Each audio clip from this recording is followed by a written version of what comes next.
My name is Dr. Bing Jones and I'm a spokesperson for Just Stop Oil. My name is Marley, I'm a climate campaigner. My name is Ian. I'm due to appear in Southwark Crown Court in 4 weeks' time, charged with the same crime as the Whole Truth Five. Here there are 1,000 people here because they are utterly outraged. There are 16 individuals on appeal in this building right behind us, the Royal Courts of Justice, who are being held as political prisoners or have been held as political prisoners, having been given extreme sentences for peaceful protest in a so-called democracy. And I'm here today because I support all the people that are in prison. I don't think they should be there. I'm here today because I think the erosion of our justice system is really quite scary, especially when defendants can't tell the truth, can't give their motivations. It's an immoral situation, and in that court they will be arguing little minutiae about technicalities probably, and the one thing they won't be considering is the fact that the climate is fabulously hot, dangerously hot, getting hotter every day. It's caused by burning fossil fuels, and there's only one single action that's required, and that's for us to stop burning oil, coal and gas. I'm due to appear in Southwark Crown Court in 4 weeks' time, charged with the same crime as the Whole Truth Five. I'm channeling the suffragettes because they were criminals in their time, but now they're seen as heroes. And I feel that the political prisoners of today are very, very similar in that they're being banged up for telling the truth. Slightly different cause. I think it's an emergency, that's the thing. Climate class is an emergency. And I'm actually here today because I've got a grandchild, and that's why I'm here, because I know the future's going to be really grim. We're not doing anything. We're doing nothing. And these people, they're speaking truth. So they've been imprisoned and tried for speaking truth. I think a lot of this protest clampdown, it started under the Conservative government, under Suella Braverman. And I think there was some hope that maybe we'd see a different side of things with Labour in power, and it seems like so far we're not. Was that surprising to you? Yeah, very, very disappointing. Yeah, I mean, I really hoped. I mean, I know Keir doesn't have a reputation, or Reeves certainly doesn't seem to understand what's happening to our world, but yeah, it's really disappointing. You know, Labour got elected on a manifesto for change. They were kept talking about how they're going to improve things and make change. You know, maybe every politician does that every time they stand for election, but you get elected on a manifesto and then completely ignore the electorate. You know, they should be held to account for that. Keir Starmer's made it very clear from the start that he supports the whole judiciary and the legal system as it is. We have got to wake up to the fact that the government is siding with polluters. It is on the side of damage, and it's the side of corporations instead of children. It's on the side of profits instead of people. They didn't show any position that they wanted to rescind any of these laws. In actual fact, they seem to be supporting the implementation of these laws, these draconian laws to stop protesting.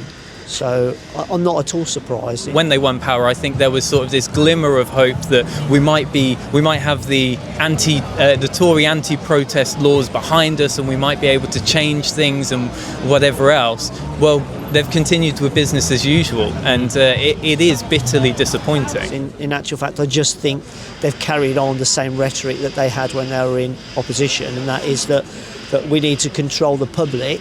That's not how Labour should be. But that's the position they seem to be holding. What do you make of the recent row over the Heathrow Airport expansion? Because that seems like it's maybe indicative of certain priorities from government, right?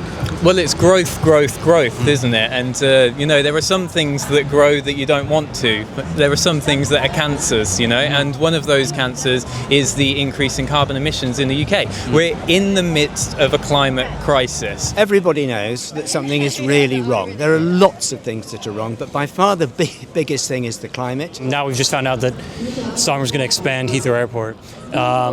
what does that tell you, I guess, about the government's priorities in regards to the climate crisis? It tells you that it really is only when people power shuts down this city specifically that anything changes. It took mass action in 2018-19 for the government to declare a climate emergency. Our government, instead of doing what they said they were going to do, which is to reduce carbon emissions, is now siding with the wealthy fossil fuel executives and their backers to do things like expand Heathrow Airport. It's an utter disgrace.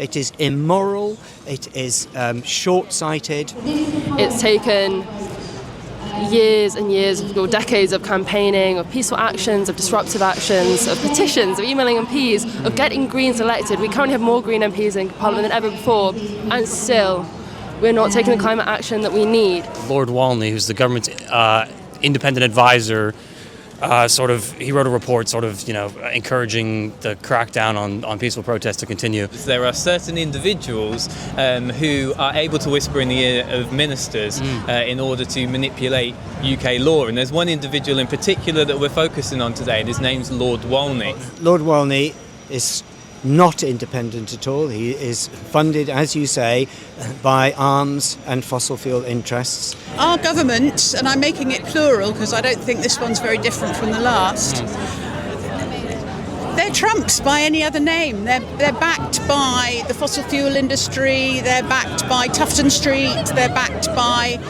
lobbyists in all directions. These 16 people were sentenced at a time when his report had just come out, trying to sideline protest. These are political prisoners. What do you say to the people in the media, detractors, critics of Just Stop Oil in particular, who say that blocking roads is alienating potential allies? What would you say to them?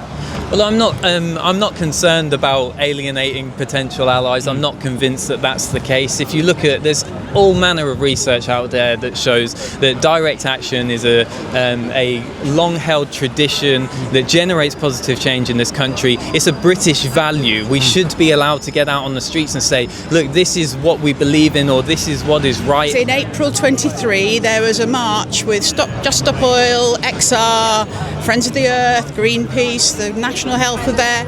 60,000 people in Parliament Square marched around the square, closed the roads.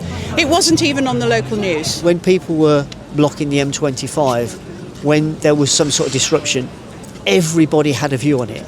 Everybody cared. It was in the media all the time. He said, I had people going out in vans to go to jobs. I was telling them to avoid the M25 because it was just a difficult road to go on. Just as people support the farmers who are trying to change the way the farming system works in the UK so that hopefully they don't get manipulated by the massive supermarkets and food processors that are unwilling to pay their fair share for the crops that are produced, just as they're able to come out and protest and block roads and do whatever it is they need to do, everyone else should be able to do that too. And that does include Just Stop Oil. It does include climate activists. It includes anyone for any reason. And there's not a single person here today who would tell you that they stand for the right for peace, for people to peaceful protest, except there's not a single person here who says that, because everybody here stands fundamentally for the right to peaceful protest in this country. Two people throw a coloured powder, and it wasn't paint apparently, it was coloured powder which did no harm, on the stones at Stonehenge, and it's all over the news. So I think that explains why people feel they have to break the law. Disruption of people's daily lives is the most regrettable part of this desperate situation we find ourselves in. But I find that's the only thing that will get your voice heard.